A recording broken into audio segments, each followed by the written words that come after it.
Hello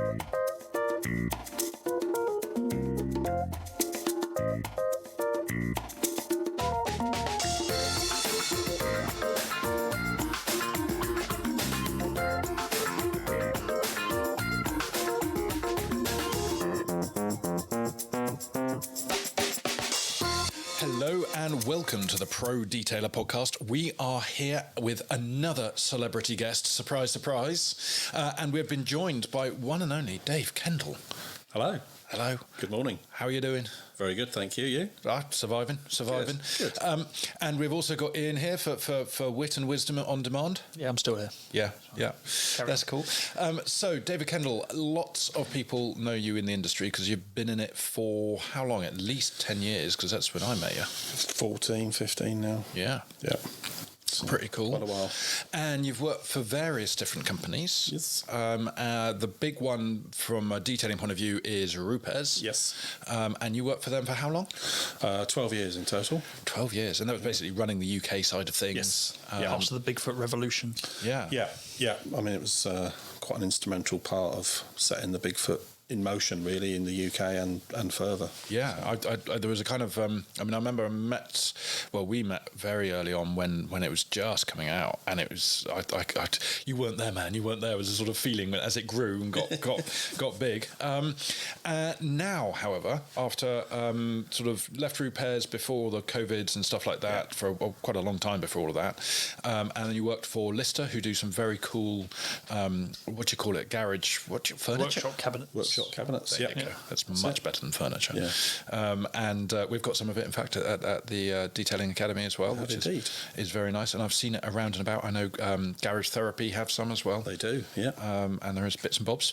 Some F1 teams as well have it, so it's not just high-end detailing. It's the preferred brand of motorsport. Yeah, didn't you say every single F1 garage has it or something like that? Which is very cool. And all the other echelons of motorsport down to karting. Nice. However, big news, which we covered briefly last year, is that you are now working for LC Power Tools and Lake Country Manufacturing. That's true. You have a sort of Hydra dual head roll there. Yes. And tell us how that came about. So it was actually a Facebook post that you forwarded on, I think, or shared. Yes. They were looking for someone to be their European manager. They're just advertising on the local page. Yes. So I thought, I could do that. Fast forward 3 months and bang, here I am. Yeah. So, and you're based personally in Milton Keynes, aren't you? So I'm based from home office. But cover the whole of the UK and Europe, all the way up to the Russian border. Yeah. So where does that stop now? It's a movable target. Yeah. We are just at the start of February at the moment, so this may be subject to change. I do have a private line. What is your technical title? What's your sort of European sales manager? European sales manager. Got some cachet at that. Yeah, that's cool. And you have got some really interesting places booked. You're flying all over the place. I mean, obviously, near Swindon is pretty much the highlight of 2022. It's the best so far. Where have you been so far? I was in head office a couple of weeks ago. In the US, so we're in a small town called Oconomowoc. You can say it, because that's in Stoke. That's quite. It's funny. Third time. Oconomowoc. Yeah, it's an area where there's quite a lot of historic Native American town names and stuff. So it's gotcha. I suppose that. But it's just outside Milwaukee. Is Milwaukee where Milwaukee was from? Yes, just checking. Yes. Okay, I've never actually made that. I've not joined that dot before. Milwaukee Power Tools come from Milwaukee. Yeah. Okie dokie. As did Wayne's World. It's pronounced Milwaukee. So you've got booked. You were saying you're going to Iceland and Germany and So next week I'm going to Milan, straight to that, and then swiftly followed by watching out for violin cases in the airport. And then plan to visit. So far I've got Poland, Greece, Sweden, Spain, and Iceland. Have you just picked the either hot and tropical and nice places or the culturally interesting? I was trying places? to do it that way. Yeah. Go to the warmer ones, earlier on. Because I heard you turned down a meeting in Croydon, so Do you know Britain technically invaded Iceland once? Well, we had a war over fishing with them, and we were beaten. Was later on. This was just before it was when the Second World War was ramping up, and we were so scared the Germans were going to take that chunk, that shipping route, that we preemptively invaded Iceland. I did not know that. God, is that why we're still a little bit bitter about it? Yeah, well, we lost the fishing war to them. That was a big thing. In Ireland, there's a place I go in Ireland, and in the pub, they've got a huge list of the whole thing, and they take great glee in the fact that Brits were walloped by the Icelandic fleet of one boat. And there's 2014 as well with the football. Yeah, hence the phrase "Mum's gone to Iceland." Yes. God, I'm learning so much today. This is good. But let's bring it back. And LC Power Tools, and Lake Country, they are, if I was asked to describe them in one word, that word would be innovation. Yes.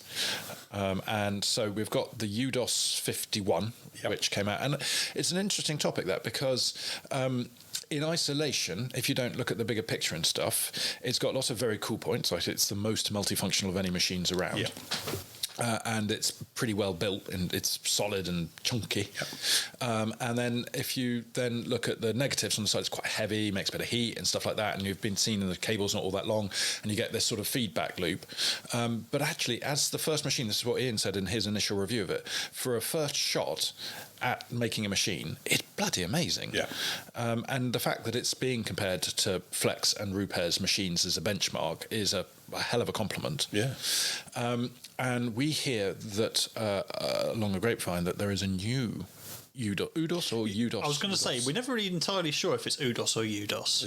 It's however you want to pronounce it. Okay, so it's an existential name. Yeah. I'm assuming over in the Scandies it's UDOS. UDOS with extra amounts. I can see the adverts now. And I believe the new one's going to be called a 31. That's correct. Do you want to spill some beans about it? Yeah, absolutely. So 31 stands for the 3-in-1.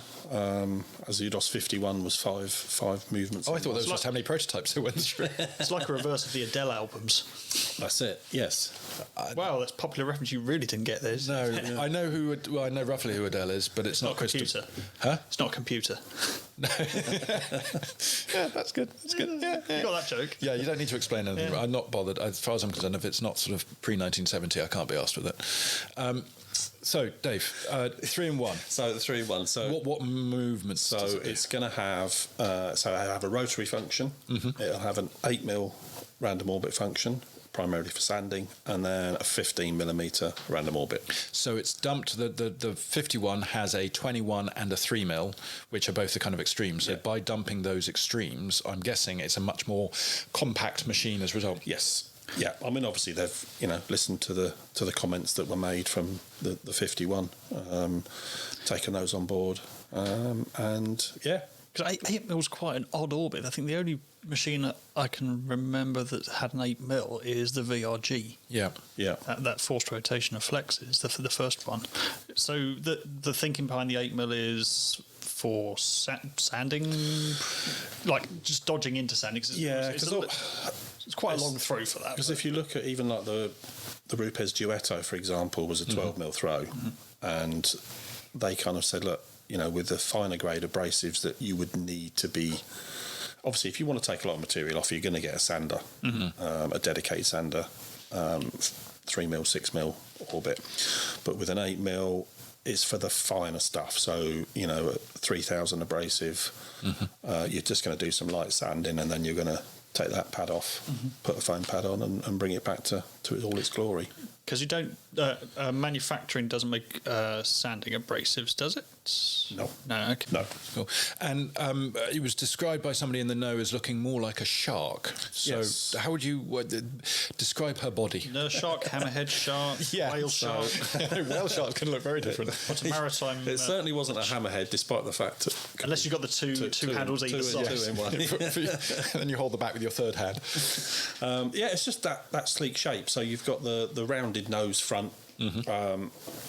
and then the wider body, and then it tapers gradually all the way down to the back of the handle. So, and what's interesting I saw was that the cable comes out and a slightly upward motion, so Correct. just kind of pointing towards your shoulder, rather than being. And if you visualize a machine in your head, listeners, and at the back of it you'll see that there is a kind of a rubber.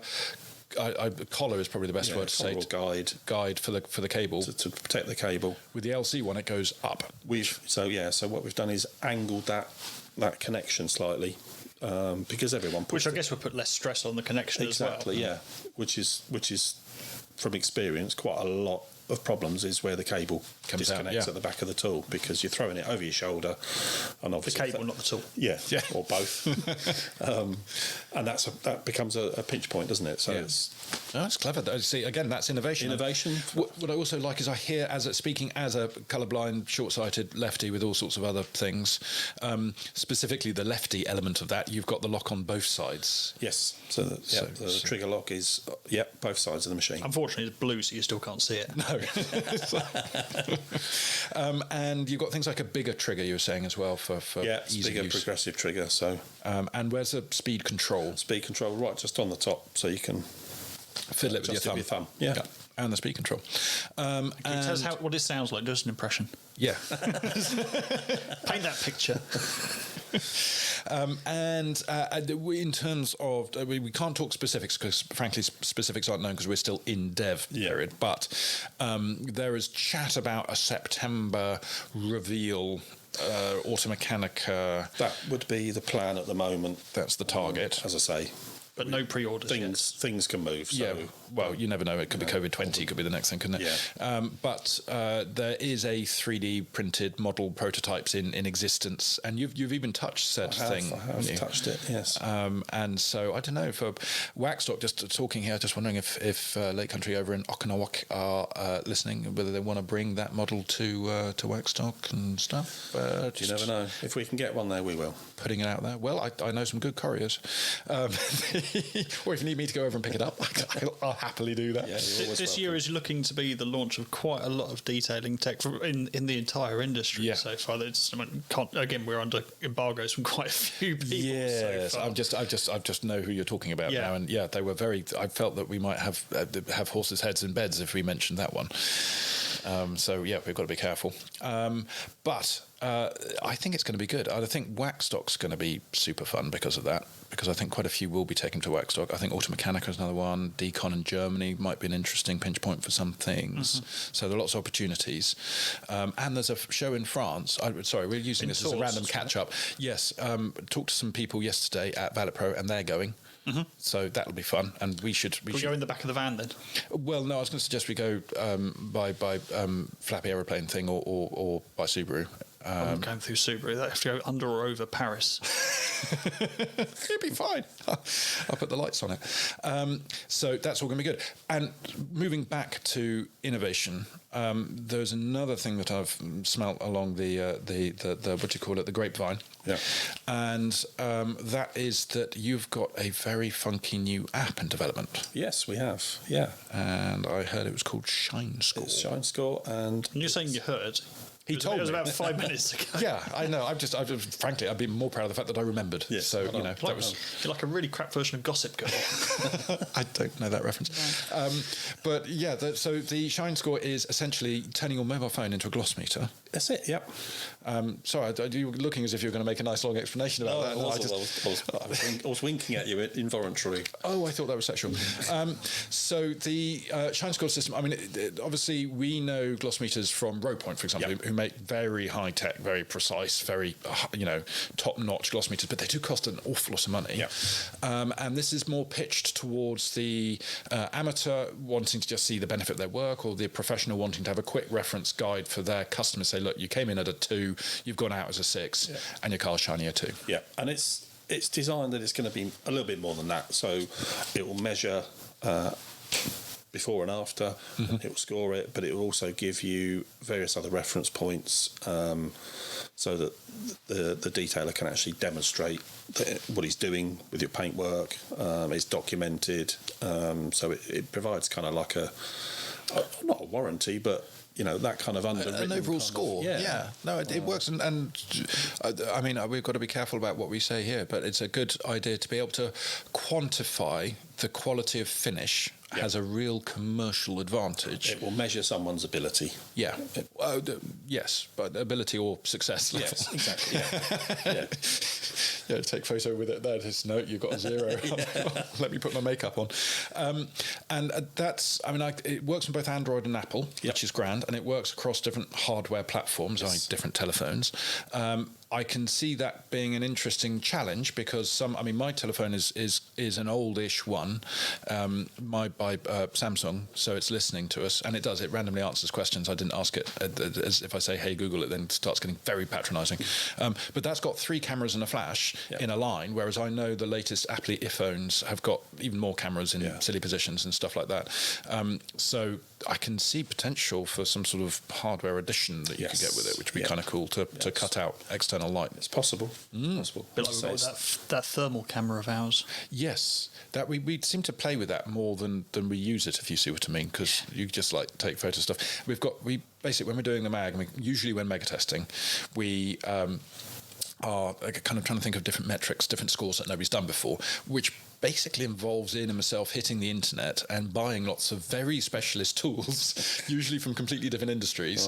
Right. So we've got behind you there is we could commit war or something somehow with all the amount of weaponry that we've got. I certainly use the heat gun on the dogs and see which ones are still alive, or cooked. So we've got innovation all over the place. And what can you mention any other things that might be in the pipeline? We're just sort of trying to tease this out of you gently. No. There's more stuff coming. And it's one thing because obviously are you working under Kelly or aside Kelly? So no, just to clarify that, obviously not literally either. On the sales side of things, Kelly is our training and video, so it's completely separate, although we both work for Lake Country. So, but at times I imagine you'd be going hand in hand. Absolutely, not in a fairy tale kind of way, but around the place. We work very closely with each other. Neither of us work for each other. We both report to the same guys back in the US. So it works really well. It's quite fun. And what do you most? I mean, you've done this in a way. You've done this job before with Rupes, but more obviously focusing on the UK, and plenty of other experiences with other companies and doing that sort of thing. But what are you most looking forward to in this role? What kind of gets you out of bed in the mornings? You can say the money is. Yeah. Well, there is that. There is. Yeah. At the end of the day, we all come here for one reason, don't we? And that's the money. But what is all this money people are talking about? I think it's a challenge, really. Lake Country have realised that there's a big market in Europe.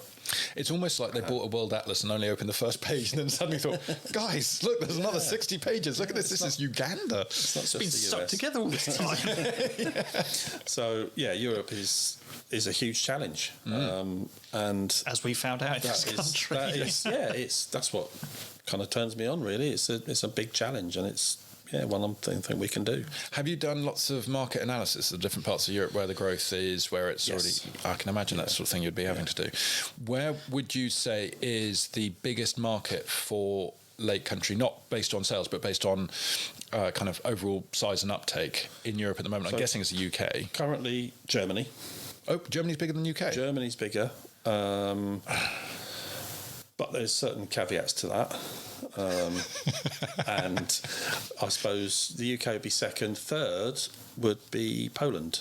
Interesting. But we've still got a lot of development in Spain, Portugal, France to be done. So, and that's based on primarily, I'm guessing, pads, because UDO's still quite a new thing. Yeah.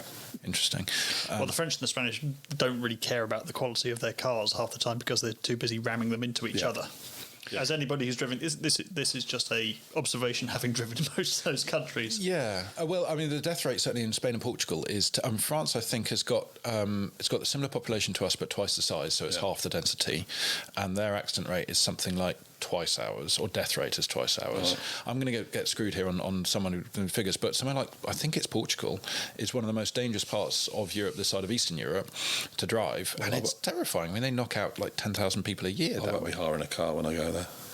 You are? I said I won't be hiring a car when I get there. Just stealing one. I'll tell you why France is dangerous is they have too many loopholes. So in France, the elderly can lose their license when they start to struggle to control a car, but there's a type of car out there that basically microcar that runs on a 50cc.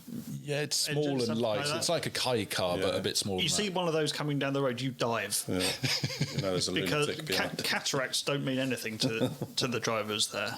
Yeah, and I mean, the Renault Twingo, for example, you see a Twingo coming, you know that it's going to hit you or at least swerve at the last possible moment. I mean, we're talking about first gen Twingos because second gen first gen Twingos. I always liked them. We never got them. They were left hookers only, but they were nice cars. I've driven a lot in France, and the most thing is not in England. If you go in a nice car around England, people want to race you.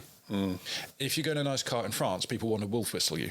I've been mistakenly wolf whistled by more French men than I care to mention as a consequence of this thing. And I've had a situation where they tried to overtake. I thought they were trying to go for a race, and obviously being a Subaru, Just want to look at the car. Drop a cog. No, they want to look at me, which was bizarre. And we would like side by side down this tree-lined thing. And those trees, they hurt if you hit them speed. And they were kind of waving and looking and mocking in some way. And I just didn't get it. It's like, are we racing or are we just sort of looking awkwardly at each other? Both. French way. But the answer is a Subaru Legacy 3-litre flat six faster than a 2-litre turboed, highly modified Renault Clio? And the answer is no. Okay. So that's that big mystery solved. Just touching back on the actual point of this discussion. Yes. We're talking about sort of innovation within Lake Country. One of the first products really that I associate with Lake Country was back in Flex VRG times, the backing plate adapters that they created for them, and because you started off with you got a 5-inch as standard, and you had an adapter that would take it down to be a 4-inch small pad adapter, and then another one that would plug on, and it would say a 6-inch pad on there. So really useful. Now we're seeing these gadget companies, not companies, detailing accessories manufacturers. They're coming over. You've got Polka Premium, you've got Wash Stuff, you've got AP something over in Germany. I can't remember the name, but Detail Division stocks them, and they look really cool. And obviously, some of the manufacturers like Rupes are picking up on this and making official versions of extensions for things like the Nano. Is gadgets something, or accessories something that Lake Country is still looking at, still producing? It's right up your strata, really, isn't it? I mean, it's like the wash bucket that you do. The thing, the pad washer. Yes, absolutely, been hugely successful. And that's that was bizarre, that pad washer, because it's been the previous generation's been around for a long time, and on the couple of training days we've done PVD, everybody's been very cynical about them, and then Kelly's and Jay's been, well, just try it, and they try it, and then they go mad for it, and then fight for all the UK stock. I was sceptical, I must admit, and I tried it. I was like, wow, it works. It really works. And on your pads too. Yeah. The only thing to remember with them is to actually empty the water out every now and then, because if you leave it for 3 or 4 weeks and then accidentally kick the bucket, you have to leave the room because it absolutely starts to honk with all the old polish and everything that comes out in there. Which happened to have been. So the one really big positive point from the UDOS, and talking about accessories, was the backing plate. For the UDOS 51, because it's got, I don't know if you noticed it, it's got those spirally holes that are... Yes, the venting. So it really does cool the like surface. Active cooling. So, it really does work. A lot of good response about that. Well, I'm sure that's something that will be integrated into the new 31 as well. Yeah, I'm sure it will. That's cool. Well, I'll tell you what, Dave, I think it is time that we take a little break, and we will be back very shortly with more talking, and we'll be looking at haves and the haves not.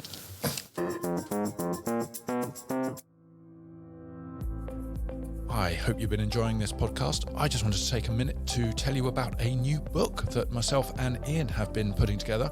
It is called Hand Wash Only. It's 144 pages, A5 format, hardback. It is packed with pictures and diagrams and top tips and how-to guides, and essentially covers everything in detailing in enough detail for pretty much any enthusiast and many a professional. It is there to guide you through from the very first pre-wash right the way to all the different LSP options, including lots of stuff on interior as well, and stain removal and things like that. It's priced at $12.95 and is available on the Pro Detailer Magazine website at www.prodetailermagazine.com. Now, back to the podcast.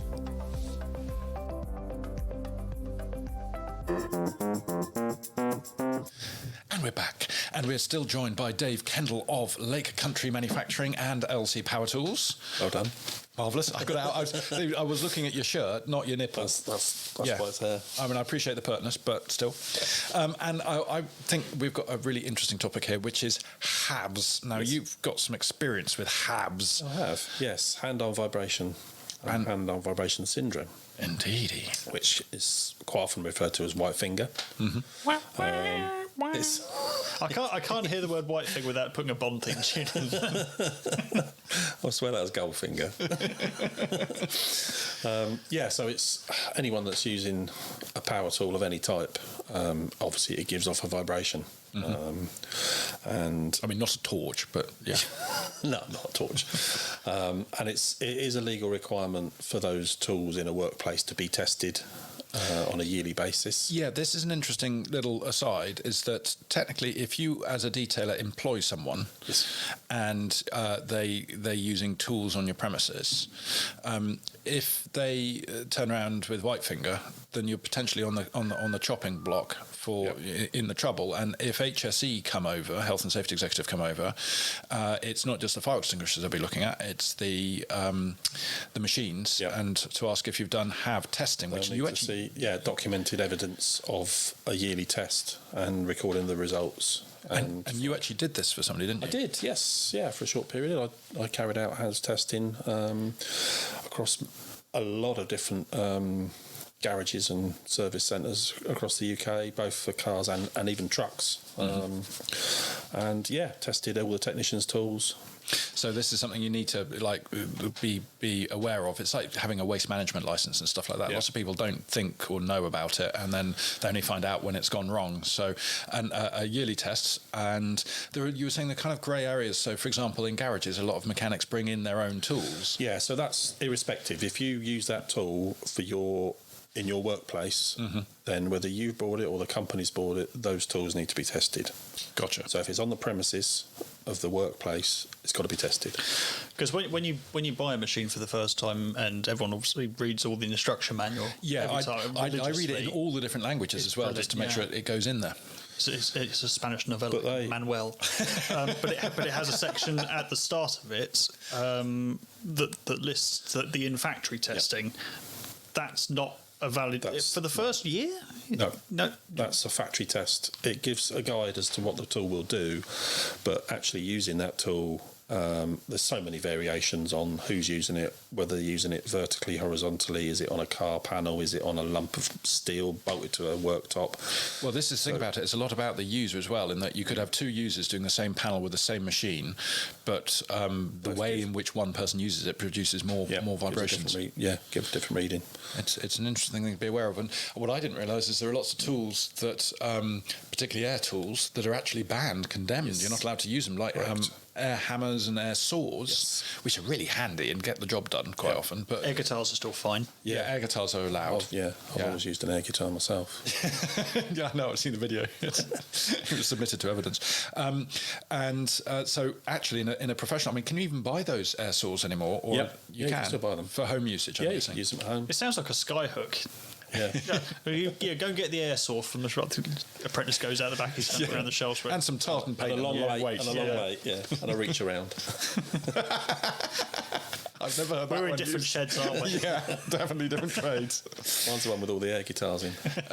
So essentially, it's these vibrations put out by these machines, and it could be big vibrations, it could be small vibrations. It's about the frequency as well as good vibrations. And that's the thing. It's not necessarily, when you pick up and turn on a machine, you might feel it vibrate, but the actual low frequency vibration might be quite different.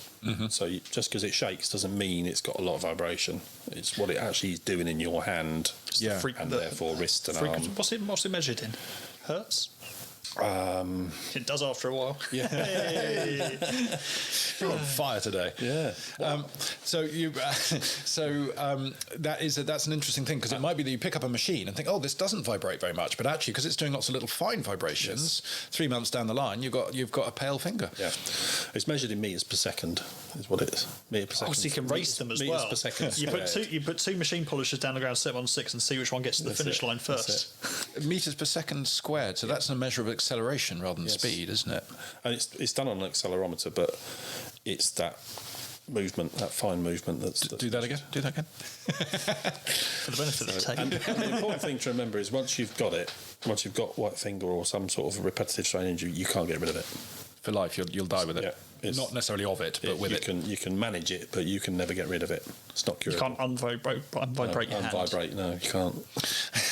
And I mean, do you know any of the biology of it? We'd say it's going to be affecting tendons what is it? and Yeah, muscles. what is it actually that makes it go white? It's tendons and nerves. So it's the nerves that are being destroyed. Mm-hmm. Blimey, that's and symptoms. I mean, is there anything if you start to sense something's wrong? I mean, I know with a typical independent self-employed detailer, if things are slightly uncomfortable using a machine, what they'll do is carry on using that machine and maybe moan about it on Facebook briefly, but they won't stop. Are there early warning signs that you're thinking, crikey, I'm getting my white fingers, I've got to stop? Well, I think if when you put down a tool and your hand still feels like it's vibrating, or even hours afterwards, you notice a tingling, a bit like pins and needles, that kind of thing. I mean, a lot of it can be down to faulty machines as well. It can be, yeah. I mean, the one of the Flex Protruder when it first came out had an auto balancer issue in the first batch, which caused huge vibrations, and they recalled that and sorted that out, as far as I know. And it's important to say every tool does vibrate, but it's managing the number of hours that you use a machine. So the optimum is 2.5 meters per second squared. If a tool's measured at that, you're good to use that for a solid 8 hours. But it's everything that's above that you then have a scale of how long you can use it. So you can use different tools as well, but you're allowed a certain what they call exposure limit. A daily exposure limit of what you're allowed. And that's measured on a scale of jackhammer to electric toothbrush. Yeah. Gotcha. Not really. No. Everyone just looks at me very seriously. Don't take what I say seriously. Jesus. We won't start. If you read issue 13, and it's a topic that is sort of making you think, issue 13, page 140 and 141, Ian actually put an article together about halves, and in it we consulted with Flex, of all people, and they have put together lots of guides and interesting things. So, for example, to lower vibration, really important is to center your pads correctly. Because again, application usage is often what it is, and that thinner pads create less vibration than bigger pads, or thicker pads rather, which is interesting. And also keeping your machine serviced is another thing, because the reason you test the machines is not because 12 months it should be exactly the same, but because machines wear, and bearings wear out, and they can cause What's the thing I think we were talking about when we were over at Rupes as well? They say that their machines should be serviced every sort of 12 months or so. That's the only manufacturer I can think of that actively recommends a service schedule, because Flex, you can get it serviced, but they're more like get it serviced when it's gone wrong. Don't know what LC's side of it is. I mean, the tool hasn't been around for long enough for a service, really. No, I'm not really aware of a policy as such that we have at the moment. How do you have an UDOS when it's got so many different motions which will create different things?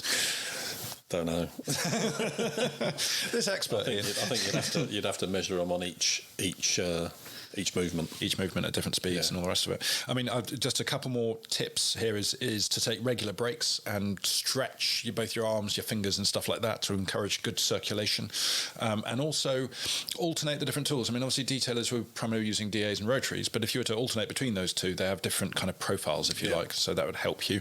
And the other thing, which is easier said than done, or rather cheaper said than done, is staying warm and dry. Is it cold hands? That will make a real difference. And you can get what they call anti-vibration gloves and things. I mean, it's in doubt if they actually contribute, but they sometimes might aid at the feeling that you're getting a vibration. Yeah, I mean, they're not going to do any harm, are they? No. I remember years ago we were looking at, I think it was on like DAS 6s, wasn't it? That we were looking at the heads and seeing if we could make a gel molded version of that. God, that was like 2014, wasn't it? We were looking. We were young and free and ignorant. Long story short, no, we couldn't because we couldn't be bothered. Well, there's that, but also the nature of the vibration and a kind of a suppressant, so to speak, would have to be super responsive because of the speed of it all. So a gel is a kind of more of a dampener than anything else. But no, it's got potential, absolutely. So, yeah, if you want to know about HAVs, also there's lots of information on the Health and Safety Executive website. That's well worth looking. And if you are... I mean, you're making an assumption. You haven't looked, have you? Yes, I have. Yes, I have. I like the HSE website. It gets... never mind. But David, if you were concerned and you want to get your tools tested... Yes. Is there a very obvious, easy, Googleable way to get somebody over to do some HAVs testing? There's loads of people that do it mobile. They'll come to your place of work and test them for you. Gotcha. Gotcha. Can they special request you or no, not anymore? So, change of topic. We're looking at events this year. Because it's all opened up pretty much. We mentioned in the first half how there are lots of new products and tech coming out, which is really cool. It's interesting for us, gives us lots of stuff to talk about and to go and play with.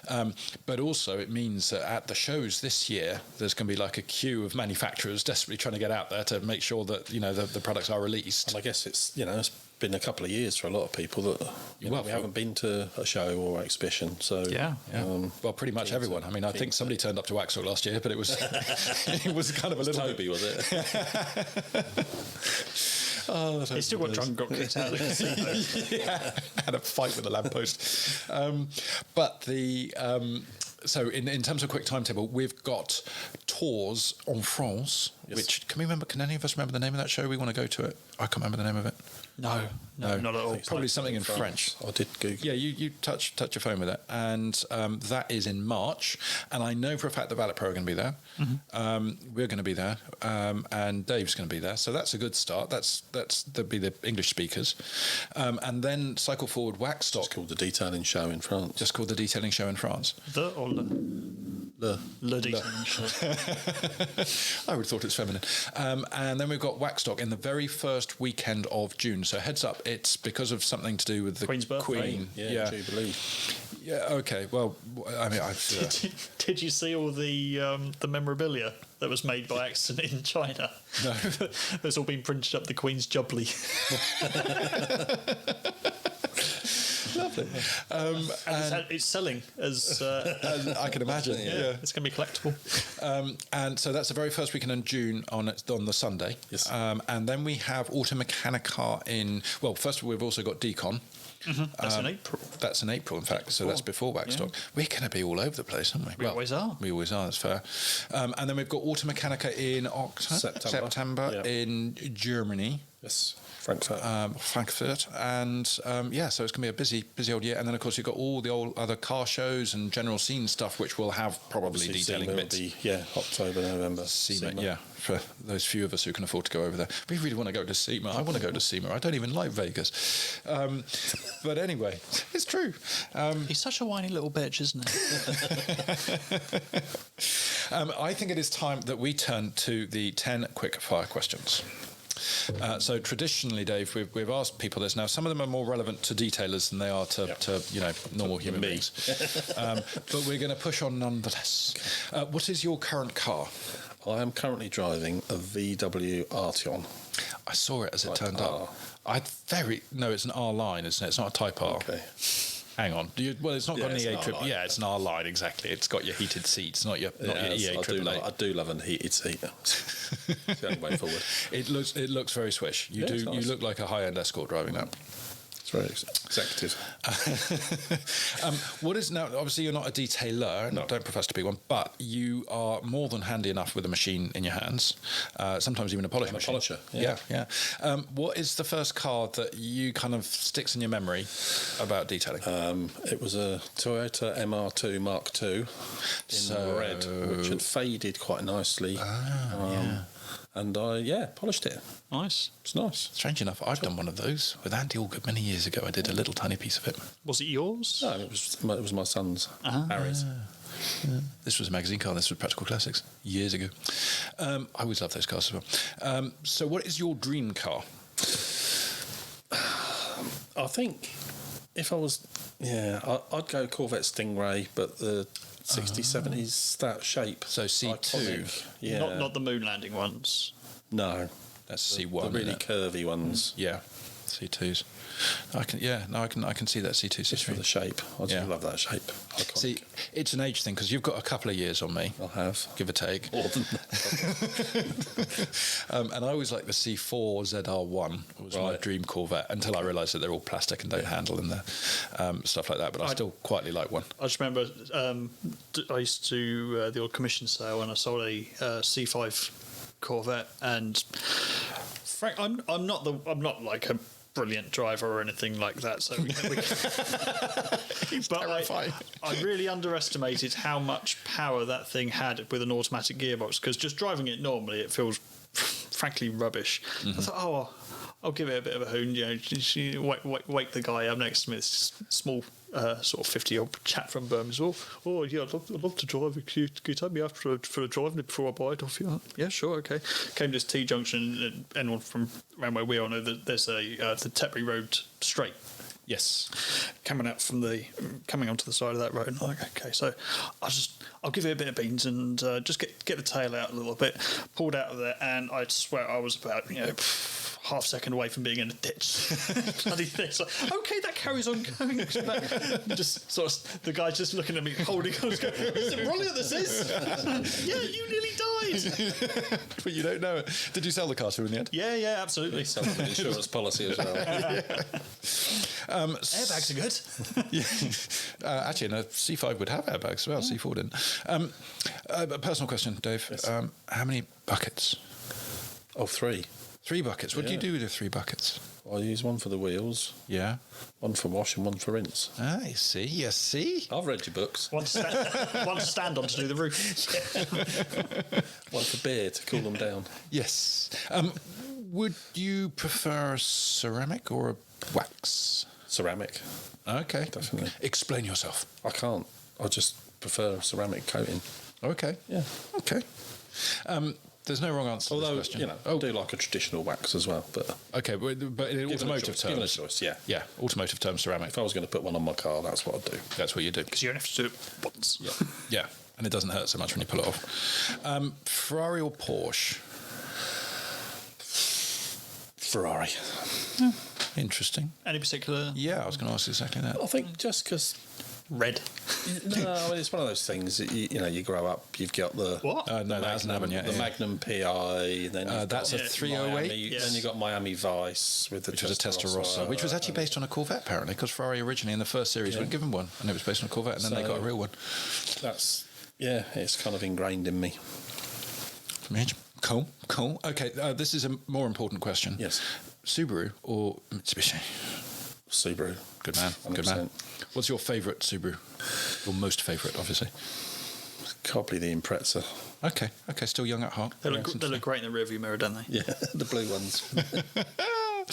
Now this is going to be an extra exciting question here. Regular listeners will know what's coming. So they are irregular ones. Flex or Rupes? Oh, Rupes. Ah, Yeah. that's interesting. Just FYI, I do remember you work for Lake Country. Yeah. No, it's an honest answer. It's an honest answer. And it's based on... On the choice. On the choice as well. Still got a pension with Rupes then. And penultimately, what would be your dream car to detail? Now, I appreciate, again, not a detailer, but if you were given your 3 buckets... Smart car. Because it's small. Yeah. Yeah. Everybody does that joke. We need to find funnier people, Ian. Sorry. Well, they don't come here, apparently. No, apparently not. Or a Matchbox car then, or a super fast, the little... Well, the little corgis. Yeah, corgi. Yeah, don't talk about washing corgis here. There is a corgi in the house. And she doesn't like being washed. No, really doesn't. Quite teethy. Sunday drive or Sunday detail? Oh, drive. Yes, yes. We have had one person who said detail. Okay. But yeah, no, drive does make an absolute sense. Well, Dave, look, it's been an absolute pleasure having you here. It's been great to catch up. Thank you. I was scared it was just going to be sort of us chatting over old times like two old gits, but we've managed to avoid that, primarily because I think we'd both forgotten pretty much anything Yeah, we past tried last to year. erase it from the memory. Yeah. Plus, we said about an hour before we started recording as well. Well, there is Rehab was quite a while ago now, so Well, it was. The irony is the last time we met up was in, this sounds real dodge, but we met up at a Premier Inn in Kent, and one of us gave the other one COVID. And to this day, we're not entirely sure whose fault that is. Hey. Or how he missed the syphilis. Yeah, exactly. sharing is caring. Anyway, Dave, it's been great, and I am sure we will see you. We'll see you at Waxstock. We will see you in France. Hopefully, we'll be the ones with a big Union Jack waving and making an awkward face, and hopefully we'll see you at other things as well. Yeah. So, from us, it is a goodbye. Thank you, and bye from me. Thanks for having me. Bye from me.